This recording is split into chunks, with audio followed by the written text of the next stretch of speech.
I have no disclosures relevant to this video. Eyelid tumors, common and not so common. From the Department of Pathology at the Wills Eye Hospital. Benign lesions of the eyelid include lesions, squamous papillomas, seborrheic keratoses, and cysts, particularly eccrine hydrocystomas or sweat ductal cysts that often occur near the canthi. Apocrine hydrocystomas are rarer and may be confused with melanocytic lesions clinically because they're often filled with brownish fluid. Common malignant tumors of the eyelid include basal cell carcinomas, sebaceous carcinomas, and squamous cell carcinomas. Basal cell carcinomas are the most common eyelid tumor in Caucasian patients, but are rare in African Americans. They affect the lower eyelid most often. Growth patterns of basal cell carcinoma include nodular, nodulo-ulcerative, superficial, and the poorly differentiated infiltrative or morphiform variant. This photo shows a typical basal cell of the lower eyelid with central ulceration, elevated pearly margins, and telangiectatic vessels. Histopathologically, basal cell carcinomas typically are composed of nests, cords, and islands of blue basaloid cells in the dermis that show peripheral palisading and retraction artifact. They are blue in color and are located deep to the plane of the epidermis. The poorly differentiated morphiform variant is composed of slender, infiltrating cords and tendrils of tumor cells, and often has indistinct margins clinically. Untreated cases can cause ghastly disfigurement. Although basal cell carcinoma typically does not metastasize, metastasis can occur in some basal squamous or metatypical cases. Aberrant signaling in the sonic hedgehog pathway is involved in the pathogenesis of basal cell carcinoma, and vismodegib, an inhibitor of the smoothen gene, can be used to treat advanced, unresectable, or metastatic disease. Sebaceous or sebaceous gland carcinoma is more common than squamous cell carcinoma in Caucasians and is said to be the most common eyelid tumor in India. It arises most often from the meibomian glands in the tarsal plate, but can also arise from the glands of Zeiss, or rarely from sebaceous glands in the caruncle. 2/3 of cases arise in the upper eyelid, presumably reflecting the greater number of meibomian glands in that lid. Histopathologically, sebaceous carcinoma is composed of cells with foamy, vacuolated cytoplasm. Larger tumor lobules often have a comedocarcinoma pattern with central necrosis. Pagetoid invasion of the epidermis is a characteristic finding, and the tumor has a propensity to invade and replace the conjunctival epithelium.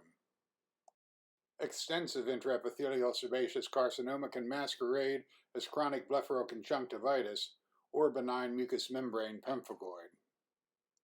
Because it arises deep in the eyelid, sebaceous carcinoma also can be misdiagnosed as chalazion.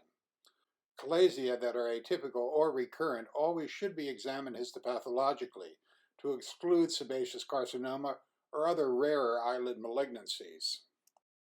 Matarosis, or loss of eyelashes, is a clinical marker for an underlying malignancy.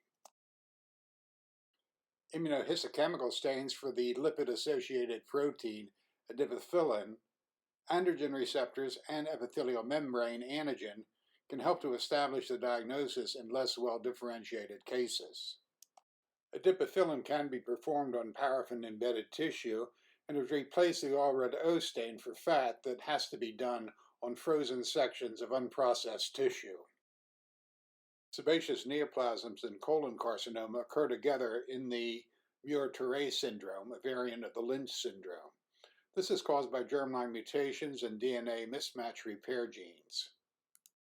In the ocular adnexa, Muir-Torre syndrome often is associated with low-grade sebaceous carcinomas or sebaceous adenomas. Germline genetic analysis is necessary to confirm the diagnosis because loss of mismatch repair genes disclosed by immunohistochemistry may reflect somatic mutations.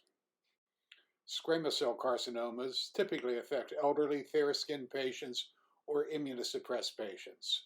They may arise from actinic keratoses.